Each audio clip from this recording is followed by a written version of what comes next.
पर उपदेश कुशल बहु तेरे। सवाल ये है कि मोदी जी की लच्छेदार भाषा और मुहावरेदार बोली की कोई सानी नहीं है। उसके साथ भाव भंगिमा, उच्चारण की शैली का भी किसी से कोई मुकाबला नहीं है। लेकिन उसमें जब हास परिहास करते हुए उपहास की छौंक लगाते हैं तो विचारों का सौंधापन बिल्कुल खत्म होने लगता है। जबकि सबको प्रधानमंत्री नरेंद्र मोदी से अपेक्षा ये रहती है कि वो गंभीर रहें, गंभीर विषयों पर बात करें, सौम्यता का व्यवहार करें, जो आज तक हमने तमाम प्रधानमंत्रियों के व्यवहार में देखा है, जो प्रधानमंत्री पद की गरिमा के अनुकूल भी है। इसमें कोई शक नहीं कि प्रधानमंत्री नरेंद्र मोदी जननायक बनने की क्षमता रखते हैं, और यदि कोई जननायक होता है तो उसका दिल भी बड़ा होना चाहिए। वो एक एक करके बदले नहीं लेता, और अब प्रधानमंत्री मोदी का कद काफी बड़ा है। उस कद के हिसाब से भी उन्हें बड़े शब्द चुनने की जरूरत है, बड़ा दिल दिखाने की जरूरत है। बहरहाल प्रधानमंत्री राहुल गांधी को मुख्य विपक्षी दल के उपाध्यक्ष के तौर पर निशाना बनाते हैं, लेकिन यूपी चुनाव प्रचार के दौरान उन्होंने सपा संरक्षक मुलायम सिंह, आजम खान और गायत्री प्रजापति पर भी नाम लिए बगैर तीखे हमले करते रहे। विधायकों के स्तर पर जाकर इस तरह से आरोप लगाने को प्रधानमंत्री के स्तर के लिहाज से उचित नहीं समझा जा रहा है। लेकिन राजनीति जो न कराए वो कम है, और इसमें भी कोई शक नहीं कि आजम खान की जो कोशिश थी कि वो किसी तरह से प्रधानमंत्री को सीधे तौर पर लड़ाई लेते दिखें प्रधानमंत्री से, वो कोशिश आज सफल हो गई और प्रधानमंत्री मोदी ने सीधे तौर पर उनको जवाब दिया। और आजम खान तो क्या, वो गायत्री प्रजापति पर भी व्यक्तिगत तौर पर बोलने लगे, मुलायम सिंह यादव पर तो वो बोले ही। और इसी से समझ में आता है कि कहीं न कहीं प्रधानमंत्री मोदी के जो रणनीतिकार हैं, वो रणनीतिकार प्रधानमंत्री मोदी की भाषण रणनीति को बहुत ढंग से बना नहीं पा रहे हैं, या उन तक खबर सही नहीं पहुंच रही। जीवन के 66 बसंत देख चुके विधानसभा चुनाव के मौसम में प्रधानमंत्री फागुनी रंग में रंग गए। होली में अभी वक्त है, लेकिन मोदी ने चुनावी होली खेलनी अभी से शुरू कर दी है। हाल में मनमोहन सिंह के रेनकोट पर भी रंग डाल दिया। बाथरूम में रेनकोट पहन करके नहाना, ये कला तो डॉक्टर साहब ही जानते हैं। राहुल गांधी को तो जहां पाए वहीं घमासान मचा दिया।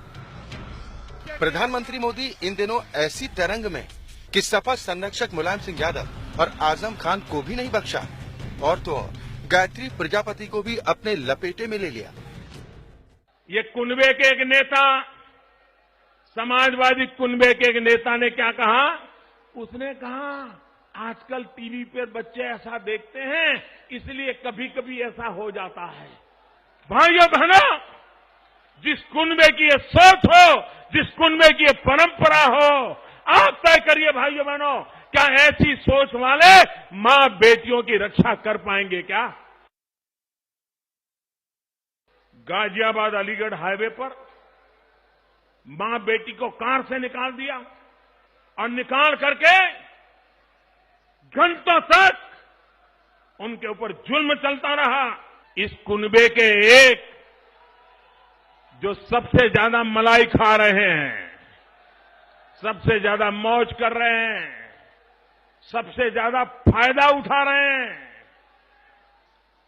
उनको तो सुप्रीम कोर्ट में जाकर के कान पकड़ करके माफी मांगनी पड़ी, माफी मांगी। खनिज की चोरी उत्तर प्रदेश में होती है कि नहीं होती है? बालू चोरी होती है कि नहीं होती है? नदियों में से बालू चोरी की जाती है कि नहीं चोरी जाती है? और ऐसे लोगों को मंत्री बनाया जाता कि नहीं बनाया जाता? पहले निकालो फिर लाओ, फिर निकालो फिर लाओ, क्या चल रहा है भाई? और चुनाव अभियान का प्रचार भी उन्हीं से शुरू करते हैं। गायत्री प्रजापति ने कभी ख्वाब में भी नहीं सोचा था कि कोई प्रधानमंत्री उनका महिमा मंडन करेगा, लेकिन मोदी को इस बात की परवाह नहीं कि प्रधानमंत्री के पद पर बैठकर विधायकों के स्तर पर जाकर आरोप प्रत्यारोप करना उन्हें शोभा नहीं देता। संसद सत्र के दौरान भी राज्यसभा में मनमोहन पर हमला बोलते हुए उन्होंने अपने जैसे को तैसा की रणनीति का ऐलानिया तौर पर खुलासा किया था। इतने बड़े पद पर रहे हुए व्यक्ति ने सदन में जब लूट और ब्लंडर जैसे शब्द प्रयोग किए थे, तो 50 बार उधर भी सोचने की जरूरत थी कि मर्यादा अगर लांघते हैं तो सुनने की भी तैयारी और हम उसी कॉइन में वापस देने की ताकत रखते हैं जी। इन दिनों नरेंद्र मोदी को मसीहा समझ लिया गया है। खबर है कि बीजेपी ने मोदी को गरीबों के मसीहा के तौर पर पेश करने का नेताओं को निर्देश दिया है। ऐसे में प्रधानमंत्री मोदी को मसीहा बनने के लिए लफ्फाजी से बचना होगा और 1.25 अरब की जनता को जवाब देना होगा कि नोटबंदी से उसे क्या मिला, क्योंकि साहब मसीहा बनने के लिए सच का सलीब उठाना पड़ता है। सचिन शर्मा, एपीएन।